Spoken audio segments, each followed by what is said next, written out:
I'm going to fall right into SOP, standard operating procedure. If it sounds like I've said this before, guess what? I have. Many times. I know you've heard that before. So, I'm enjoying a little bit of success locally. It's not that I'm some sort of a genius. It's not my Humphrey Bogart good looks. We both know that's not the case. Is that I've been doing this for a long time. In August, I'll have 25 years in the industry. Right? I got a quarter of a century in the fitness. Not that I'm some sort of genius. I'm just a dummy who's got 24 years skin in the game. So almost 25. So I just wrote a book recently. Actually, let me go ahead and be as professional as possible. I need to ask two real quick questions. Any limitations? When I say limitations, I'm talking strictly medical. Anything a doctor would tell me about, any food allergies, any range of motion, any injuries I need to know about?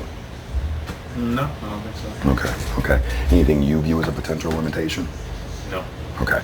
So, free game. That means we can apply gravity. Limitless. Limitless. I like, you said that first. I like it. So, ultimately, the second question is the one that I enjoy asking, okay? If you could wave a magic wand and get whatever you want, and for me as a douche cannoli gym owner, yeah, that was kind of funny, my bad. What would be your goal? $1 million in a six-pack. Oh yeah, we'll give it a six-pack, but the $1 million you have to work on yourself, all right? So I just heard you tell me tone and sculpt. I just want to make a little bit of muscle and lose a little bit of fat. The American dream, right? Right. All right. This is actually, I'm so confident that I can help you with this, I'm willing to give you a money-back guarantee, minus contracts. The reason why I say that, one more time, it's not my dashing good looks, it's not my genius. I've been doing this forever. In my experience, I don't like using the word nutrition or diet, okay? Once I use those words, all the poor choices, all the mistakes, everything that didn't work flashes to mind. But in the human language, I have no other way to articulate my point. So I'm going to use these words. In my experience, in the 24 years I've been in this industry, I've only seen credence in 3 diets: ketosis, carb cycling, and intermittent fasting. Have you heard of all 3 of them? Yeah. Let's address the first word, ketosis. I hate the word keto. The moment I say the word ketosis, that was me on stage 2 years ago, okay? Somebody who's never seen their own six-pack, all right? Yeah, dad bod. More importantly, though, somebody who's never done 100-pound plus weight loss transformation wants to weigh in and give you their personal opinion. If you're not walking the walk, that's morally apprehensive at the very least, okay? As a matter of fact, I can tell you right now, it's illegal, not just a little bit, but a lot. It's immoral to give you your opinion, but it's illegal for anyone to give you a written meal plan unless it comes from a dietitian in the state of Florida, with good reason, okay? A doctor's never given you a written meal plan. You want to know why I say that with supreme confidence? Why? His medical malpractice does not cover that. Doctors know illness, dietitians know diet. 9 out of 10 of our illnesses come from our diet, but doctors and dietitians don't seem to work together very well in this country, right? So, for me, I am willing to give you a money-back guarantee, and we'll finish going back over that in a second. I actually employ a dietitian on staff, okay? So I can't let you walk out that front door with a written meal plan, but I actually go through the extra little bit. I employ a dietitian on staff. I will take account for your actual nutrition. I'll provide you with a 7-day split, a 7-day meal plan, a grocery list made specifically for this meal plan that comes directly from the dietitian. I legally and morally have to email it to you. Fair enough. I'll also provide you with a snack list and all the recipes you're going to need to be successful on this program. This is a battle-tested program. Thousands of locals have already been through this program. If you can follow the program, I'm so confident in it that I'll give you a money-back guarantee. Okay? Give me my paperwork back. We'll get back to this. You got to earn that first. Hold on. Snacks. Right, I like snacks. Yeah, right. So ultimately, that first word, ketosis, I really despise the word. Okay, I see it. My zeitgeist, the way I see the fitness industry, is totally different than everyone else. I've been doing it for almost 25 years, right? So I see things most people don't. So ketosis. I can be talking to a doctor. I'm going to demonstrate my point. Okay, I can be talking to a doctor. I can say, hey man, I'm going to do a ketogenic diet. These days, there's about a 50% chance he might light up like his butt's on fire and his head's catching. Whoa, that's bad for your liver, right? I can say, okay, doc, I heard that. How about I do a sugar-free diet? What do you think the doctor's going to say to a sugar-free diet? Oh, that's healthy. That's healthy, right? Well, he doesn't demonstrate it. He doesn't understand ketosis to its full extent. Ketosis and sugar-free are simply the same thing. We're not talking table sugar. We're talking blood sugar. So ultimately, we have a 70% overweight. If I'm not mistaken, I think statistics are we have a 70% overweight problem in this country, and we have a 30% obesity epidemic. So do those numbers. That's 100%. That means the rest of the world thinks 100% of us are overweight. Totally unacceptable, okay? It's not that Americans are dumb, all right? It's not the case, okay? In my opinion, the FDA, if we're going to base this on track record, on proven results, type 2 diabetes has increased exponentially over the last decade. If we're going on track record, type 2 diabetes is a man-made disease from people not understanding their nutrition, correct? Right? So if we go on that alone, I think they're failing, right? So the problem is, it's not that we're dumb. The federal government probably should quit taking so much accountability for our nutrition, all right? In my mind's eye, it all happened back in the 1940s. Dr. Ansel Keys established the current American diet, and he based the current American diet on an 80% rich carb and starch intake, okay? Now, more importantly, nothing wrong with that. We have a place for carbs in our diet. We're genetically, biologically evolved to utilize them. Whenever we eat these, and I'll actually give a visual on the video so everybody can see this. Whenever we eat these starch or carb-rich foods, our pancreas does what it naturally does. It secretes insulin. Insulin on a cellular level has one job and one job alone, correct? Abate blood sugar back into the muscle, giving us glycogen, which we perceive as energy, right? Mm-hmm. Totally makes sense, wouldn't you agree? Mm-hmm. I'm here to tell you right now, this is the problem that Americans have.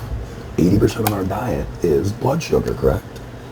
Well, the tail end of insulin that a lot of us don't realize is, once insulin's coursing through your bloodstream, your body no longer can break down adipose tissue stored fats. So wrap your head around that moment. If 80% of everything you're eating is fuel, and you can't tap into what you've already ate, that means we're all living off of blood sugar. What we're eating, we're never allowing our body to tap into what we've already ate. Does that make sense? Yeah. Boom, bada bing, Bob's your uncle, Fanny's your aunt, you're a goal, right? So that's ultimately, I always have this moment, okay? There's that first little moment where you have this thought with your head like, well, man, that felt good. I didn't need him to say that, but I knew it, right? That's all it is, it's biology. Once we're done here, it's not gonna be a certain diet, it's gonna be biology. A little air you breathe, a little nutrition you've already ate, you create energy, or anything else, you create blood sugar and potential disease. Right. That makes sense, doesn't it? Yeah. So stay with me. So now we're up to date right now. We're on the same page. I'm going to ask you a question. Because we just had a milestone moment where you're like, yeah, that made sense, right? Hopefully this is the second one. I'm going to ask you a question. I don't expect you to get it right. Not the moral of the story. Okay, more so, I want you to be powerful. I want you to understand your own metabolism a whole lot better moving forward. Are you ready? When you lose fat, where does it go? Good question, isn't it? If you want to bet money, if you knew that question, or the answer to that question, you probably wouldn't be here today, would you? I bet money. Well, you're my trainer, but this is for instructional purposes. Just say no. I don't know. No, I don't. Actually, you know what? I hear water weight, I sweat it out. We wouldn't sweat out energy, right? Pee it out? No, that's water weight. That's waste. That's water. We wouldn't pee out energy, would we? We wouldn't desiccate out energy. No. So ultimately, it's not some sort of crazy, I know a secret. It's science. And I'm going to give another visual here in a moment. A fat cell. Look behind you, Jordan, so you can demonstrate. 55 carbon molecules, 104 hydrogens, and most importantly, those 6 oxygen molecules. Come back to me. That is a fat cell. Chemically speaking, that's all this is made up of, okay? So knowing that, the last time you were on the gym floor and you picked up a heavy object and the room started spinning, whoa, I did that a little too fast. Or you're on the treadmill and it hurts to breathe, right? Mm-hmm. On the gym floor, the heavy object, you pulled your pulse oxygen out of your bloodstream. On the treadmill, you exhausted the capillaries in your lungs. You no longer externally, exogenously could process air. The funny thing about being humans is what? You needed air, but you didn't drown, did you? You're still here, right? Right. There's a lesson there. At that stage of the game, whenever you could no longer breathe, room spinning, you snapped into beta oxidization. Okay, the body is perfectly you are a Terminator sent from the future. Okay, you got biomechanics in this degree. Those 6 oxygen molecules. So once it hurts to breathe, that beta oxidization, what happens is you slip into the Krebs cycle. The Krebs cycle begins, snatches those 6 oxygen molecules, it turns them into triglycerides, into instantaneous energy in your bloodstream. The rest of the fat cell, right for this. You breathe it out. That made sense as I said it, didn't it? Mm-hmm. So at that stage of the game, you're tapped into stored fat. So now I got your mindset right where I need you to be, right? It's real simple. It's not ketosis. I'm tired of them using the word ketosis. It's simply moderating your blood sugar, understanding sugars in your diet. Yeah. That makes sense? Yes, sir. So at that stage, so right now, you understand fat is stored energy, right? Yep. So we're simply going to reel back your sugar intake. We're going to tap in what you've already ate through your adipose tissue, right, vis-a-vis your liver, give you constant, sustained energy all the day. No more of those sugar spikes up and down through the day. Hangry, you got to take a nap, throw a temper tantrum in your head because you can't, you got to eat. All these things are simply blood sugar spikes. Okay? So ultimately, I do not like the word ketosis. I just don't. If you say ketosis, I believe they're an antagonistic company or element created by the sugar industry just to ensure that they keep making money. Drive you back to their natural product, which is not natural in any way, shape, or form. Okay? So ultimately, I hear it all the time. Keto's bad for you. Keto's bad for you. I used to argue about it. Now I just roll my six pack and walk away from them. That was bad to say, but it's true. So ultimately, check this out. So anybody that tries telling you eating ketogenically is bad for you, sugar-free. Let's use this word. Just don't even use the word keto, right? Anybody tells you eating you sugar-free is bad for you, I want you to be helpful because we really do want to help people. We don't want to be negative. There's too much of that in our industry. Here's two questions I want you to bounce off of them real fast. Now, people ask me all the time, hey, what's the very best thing I could possibly eat? Which is a valid question for a guy like me, right? So I always spin it around and ask a question to myself. Have you ever seen, besides type 1 diabetics, have you ever seen a human being born obese? Not baby fat, but obese. No. So we'll go back to the question, what's the very best thing you could possibly eat? What did your mother give you on day one? No. From a mammary gland. We are mammals. That was 70% saturated fats. Did you know every single human being is born in a semi-REM state of ketosis? And actually, obesity only happens in the human race when you add simple sugars to our diet. Really? Think about it. No animals have obesity? Not unless they're overfed. Right. Not by human influence. Right. Right. So if you think about this, second question, and this one will even get something tried and true. This is the one that gets it. This is a clincher. Did you know every single human being after a 24-hour, a healthy 24-hour fast, there's a very big difference between being malnourished and being hungry, okay? You go 24 hours for the most part, 24 hours with no solid food. Once you've exhausted all of your blood sugar, every single human being naturally slips into a ketogenic state. Really? Yeah. Once your blood sugar's gone, what's your body going to live off of? But The stored fat that was always designed to live off of. Make a little bit more sense, doesn't it? So ultimately, I don't like the word ketosis. Just say watching your sugar. It's real simple. What's to keep you under 20 grams of blood sugar per day? Boom. So that totally made sense, right? Yep.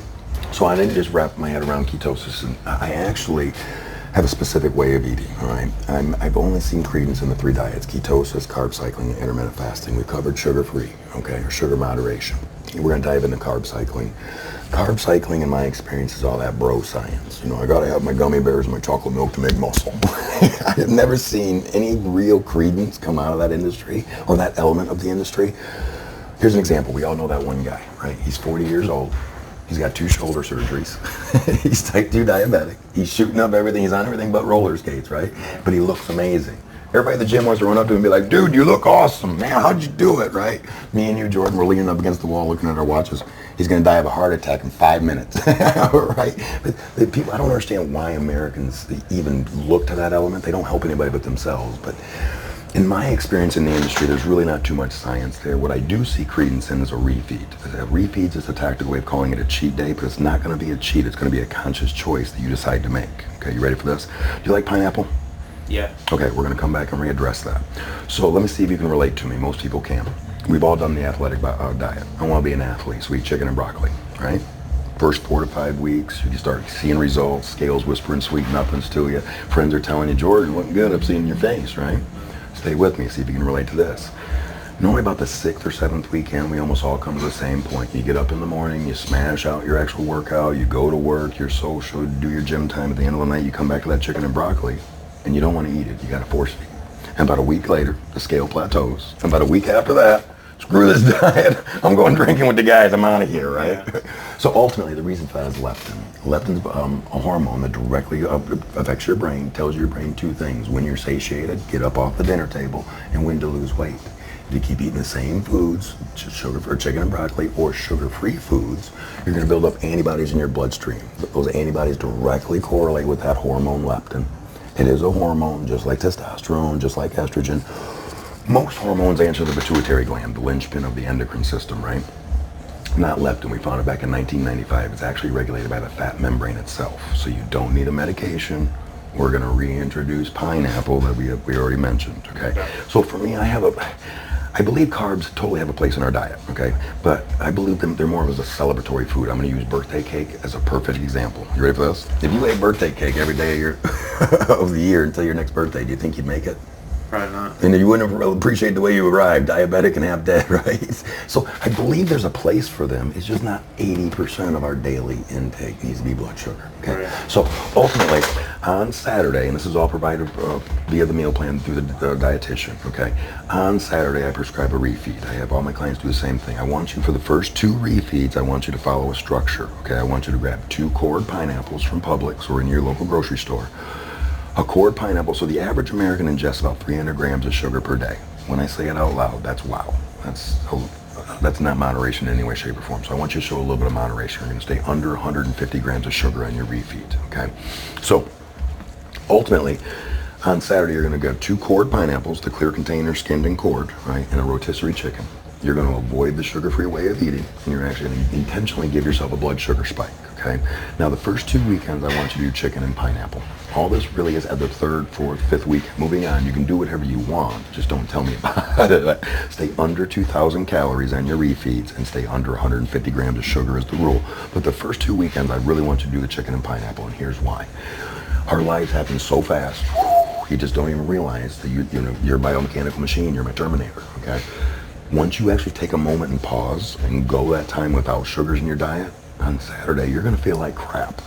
And I want you to realize something. That's probably what a diabetic feels like all the time. Kind of scary if you think about that, right? But all I'm going to do is just teach you your relationship to your actual food. So I like the word biology. It's more cellular respiration. I'm going to make you understand how you extract energy from the food you eat. Right? Sounds really extravagant, but it's actually pretty easy, right? So on Saturday, what we're going to do is you're going to do 2 cord pineapples and the rotisserie chicken. The method to the madness is this. We're going to celebrate on Saturday. Okay, you get what you want. First 2 is chicken and pineapple. After that, do the little things that you said to yourself you wouldn't do through the week and celebrate on your Saturday.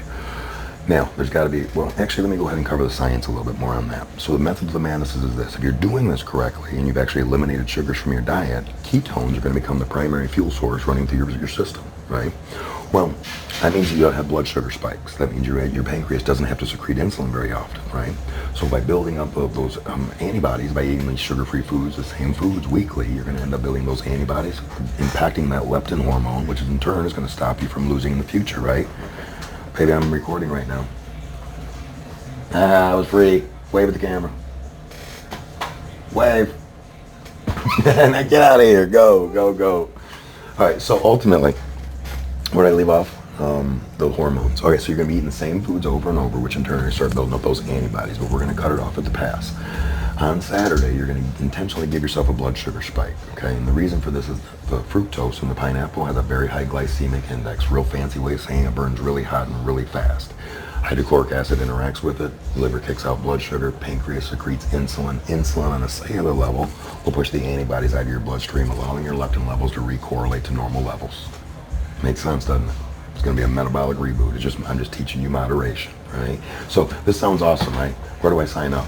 This guy told me chicken and pineapple. I like this trainer, right? There's got to be a catch.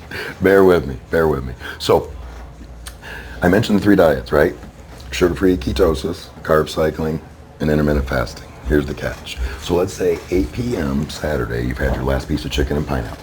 You're going to take your butt to bed. When you wake up the next day, when you get a hunger craving, where do you feel it? Stomach. In your stomach, right? When you get a sugar craving, where do you feel it? My stomach. Really? Ooh, I want Feels that. like it. Ooh, I want that Snickers bar. Your mouth doesn't water. Salivate. Yeah, a little bit, yeah. Boom. That's Gelrin. That's another short-term hormone that back in 1995 we found together, Gelrin and leptin. Gelrin's that short-term hormone that says, ooh, I want that Snickers bar. Think about it. When your stomach's growling, it's not growling for carbohydrates. It's growling for protein or fat. If you eat a Snickers bar, are you full? No. And 10 minutes later, you're going to have any energy. No, but you'll quickly and fastly be on your way to becoming diabetic, but not real energy. So that's your body talking to you. We move so fast, we don't get those moments to listen. So Saturday at 8 p.m., you've had your last piece of solid food, okay? You're going to go to bed. You wake up the next day. You're going to do water, black coffee, and 2 protein shakes. I prefer 0 sugar, muscle milk, or Premier Nutrition, any flavor, okay? The protein shakes are simply to fight off any potential hunger cravings, okay? Now, it's not that bad. Most people don't even experience it. It's not a day. 8 p.m. Saturday was your last piece of solid food. 22 hours later, 6 p.m. Sunday, you never go to bed hungry. You sleep half the fast off. Starting 6 p.m. Sunday, you eat sugar-free foods. Bada boom, bada bing. So here's the method of the madness. We're going to tap you into stored fat to fuel you all the way through the week. Then on Saturday, we're going to do a metabolic reboot. We're going to actually reset that hormone leptin, okay? By doing that, we're going to give you a blood sugar spike, but intentionally, it's going to teach you how to run your own metabolism. On Sunday, we're going to fast that blood sugar off. For all you've got left is in your system what you need, not the excess. You're tapped back into what you've already ate instead of what you're eating. Gotcha. That makes sense? Yep. So from there on, I do for me, I do a money back guarantee, and the way it works is this. I do not sell personal training. I don't sell gym memberships. What I actually sell you is this. We go train our client today. I'm going to take your before picture. 30 days later, when I take that after picture and you physically see your result, not only am I going to get you to re-sign and don't need a contract, but I'm also going to earn your Google review. And that Google review is really what I'm after. Okay, slow nickel over a fast buck. So we're also going to take your starting weight. So once a week you come in and weigh in with one of my trainers. We're also going to, now the following month I'm going to take your body fat percentage. Okay, and here's why. I normally see a standard 3 to 4 pounds weight loss per week. I lost 3 pounds this week. I lost 3 pounds this week. There's going to be that moment where you actually, your muscle weighs a little bit more. You get that transitional period at that stage. You only lost a pound this week. Well, at that stage of the game, I'm going to take your body fat percentage, give you a different, so either you're cannibalizing the fat, you're making the muscle, gives you a different number to chase. We stay friends all the way through this. You continue to see your results, okay? Now, money back guarantee. So you just met me a little while ago, Jordan, right? You can tell I like sound my own voice, right? I can sit in that closet and talk to myself for hours. I've done it more than once. It's a skill. It's right. Gift. So once a week, you're going to come in with one of my trainers and you're going to weigh in. You're also going to urinate on a keto strip, keto test strip. So ultimately, the method of the madness is this. If you follow a way over eating and you actually have cut sugars out of your diet, if you don't change this strip, I don't want to talk. There ain't no way around it. We sell accountability in your result, okay? Once you change this strip, 2 things are happening. You're validated. You put your finger on it. You understand where the sugars are coming from in your diet. Secondly, you got ketones in your urine. It shows me that you're actually following the way of eating. You're losing a pound to a half a pound of fat per day, approximately, okay? If you can come in 4 times a month, once a week, change this strip, and you don't lose any weight, I will refund you every penny. Guess what? I don't think I've ever refunded anybody yet. I haven't ever had to. Okay? Really? So ultimately, yeah, really. As I'm saying, it's kind of cool. Wow. So ultimately, I'm going to teach you a couple lessons real fast. So, in my mind's eye, I'm just going to say it. All right. I see it plain as day. The writing's on the wall. It happened back in the early 90s. One industry, the sugar industry in particular, actually petitioned the FDA. When I was a young man, I didn't see the problems. I'm 44 years old. I did not see the problems that we have today. Gluten allergies, food allergies, celiac disease, childhood diabetes. When I was an old man, or young man, only old folks got diabetes. Middle-aged people and children did juvenile diabetes. I didn't even know what diabetes was until I was 18, 19 years old. Now, it's rampant, right? For me, it all happened back in the early 90s. The FDA actually switched the food pyramid. It used to be, in my days, it was saturated fats, eggs and bacon, first thing in the morning, baby. Early 90s, they switched the food pyramid. They actually took refined grains, sugar, cereals, and starches and put it at the bottom of the pyramid. Now, I hate to say this, but it's just a fact. If you follow USDA My Plates diet, now all of our kids are getting over 30 grams of blood sugar before they even get on the school bus. They're quickly and fastly on their way to becoming type 2 diabetic. In my mind, the writing's on the wall. It's just that simple, all right? Now, and that being said, I'm even going to endorse this a little bit further. I'm going to teach you how to read nutritional facts. I don't want to hear net carbs. I don't want to hear any of that. That is just misinformation from making you understand just how simple it really is. Have you ever heard of the military acronym KISS? Keep it simple, stupid. All right? Don't deviate from that. I don't want you to read into what I'm about to say. This is a trick question. To figure out how much sugar, okay, and we're talking blood sugars all the way around, okay? Doesn't matter net carb, none of that. To figure out how much sugar is in anything you're actually looking at, this simple equation. Total carbohydrates minus fiber, everything else is blood sugar. Plain and simple. No way around that, okay? So knowing that, how many grams of sugar are in this supplement? And I'm going to take a freeze for a moment and I'll actually put a flash on this. But give me your best guess, Jordan. How many grams of sugar? Yeah. Well, we got 3 grams total, 0 grams fiber. So 3. That's right. Right. Most people don't get it right. Most Wow. people look at me and here's, now check this out though. So the FDA themselves are telling you that there's three total carbohydrates, right? Right. What are they listing in the bracket for carbohydrates? Dietary fiber, protein, and or actually, Sugar. I said fiber. That was or protein. That was way wrong. Dietary fiber, total sugars. Okay, so that's the only two options they're giving you, right? But they're telling you there's three carbohydrates there. Right. How come they're not accounting for? They're telling you 1 gram of sugar. So my question to you is what are the other two carbohydrates? Something's happening here. Either I'm completely full of it, or the FDA's covering or not telling you everything, are they? The other two are starches. A starch, by definition, is a string of sugars that slowly breaks down over time, directly impacting your blood sugar levels. Back early 90s, when they switched the food pyramid, they quit labeling starches as sugars. Really. So, bada boom, bada bing. Starches or sugars. So it's just that simple. They're slow-acting sugars. It's just that simple. Total carbohydrates minus fiber. A good way to remember fiber is your vegetables. Okay, you're getting your micronutrients, vitamins A, folic acid, everything you need, but it does not directly impact your blood sugar levels. So total carbs minus fiber, everything else is blood sugar. There's 3 grams of sugar in this dang thing. So I want you to shoot for 20 grams of sugar per day, blood sugar per day. Stay at 1,500 calories. Do your work on the gym floor. Bob's your uncle, Penny's your aunt. You're a goal. How did I do? I'm in. Let's do it. I like this guy. Look at that. I paid him to say that.